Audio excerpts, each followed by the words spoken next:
तो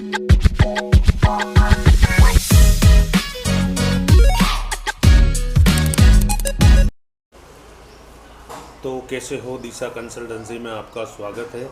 तो आज हम बताने वाले हैं कि आपको भाड़े के मकान में रहना चाहिए, रेंट पे, या आपको खुद का मकान परचेज़ करना चाहिए। तो यह निर्णय आपकी व्यक्तिगत परिस्थितियों और आर्थिक स्थिति और जीवन शैली पर निर्भर करेगा।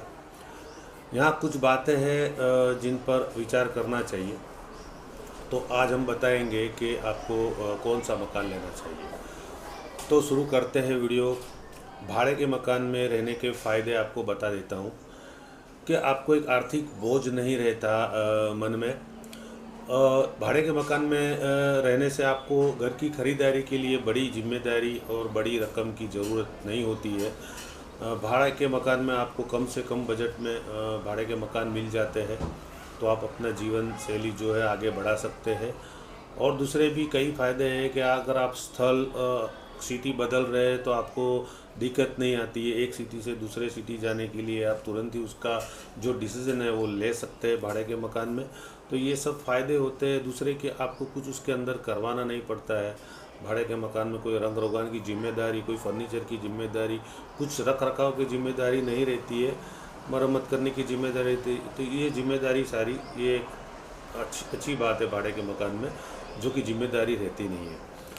तो भाड़ा के मकान भी आसानी से आजकल सिटी में उपलब्ध हो जाते हैं। फर्नीचर वाले, बिना फर्नीचर वाले काफ़ी फ्लैट्स, बंगलोज वगैरह मिलते हैं। तो अपने जो बजट के हिसाब से अपने भाड़े के मकान ले सकते हैं। तो वो आपके बजट पे निर्भर करेगा कि आपको किस तरह का मकान चाहिए। हाँ, भाड़े का मकान किसको लेना चाहिए?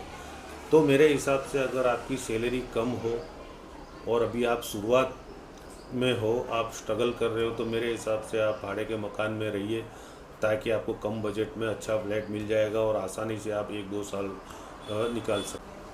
अब खुद के मकान लेने के क्या फ़ायदे हैं? तो सबसे बड़ा फ़ायदा खुद का मकान लेने से सबसे बड़ी सुरक्षा। जो अपनी सुरक्षा होती है वो खुद के मकान में ही होती है। हम जैसे चाहे वैसे सुरक्षा अपने मकान को कर सकते हैं। तो ये एक सुरक्षा की भावना जो होती है वो खुद के मकान में ही होती है। दूसरे सबसे बड़ी चीज़ है कि निवेश। तो एक निवेश के तौर पे खुद का मकान होना ही चाहिए, क्योंकि अगर आपकी एक अच्छी सैलरी है और अगर आप अच्छा पैसा कमा रहे हो, तो सबसे पहले आप खुद का मकान लीजिए और थोड़ी सी लोन ले लीजिए, ईएमआई भरते रहिए। धीरे धीरे करके आपका मकान 10 से 12 सालों में खुद का हो जाएगा। तो उस टाइम पे अगर आपको दो चीज़ का फ़ायदा होगा कि उस टाइम रेट भी काफ़ी बढ़ चुके होंगे मकान के, और आपने धीरे धीरे करके लोन भी चुकता कर दिया, तो मकान खुद का हो जाएगा। तो एक 50-60 लाख रुपये आपका एक खुद का आपके पास पैसा हो जाएगा उस टाइम पे। तो एक ऐसी श्योरिटी रहती है कि भाई हाँ, इतना मेरे पास है, मेरे पास प्रॉपर्टी है। तो ये एक चीज़ सही है। दूसरी बात ये है कि भाई इसका भविष्य में बहुत सारे लाभ मिलते हैं खुद के मकान में, ताकि आपको भाड़े से तो छुटकारा मिल ही जाता है, और दूसरी चीज़ भी काफ़ी फ़ायदे होते हैं।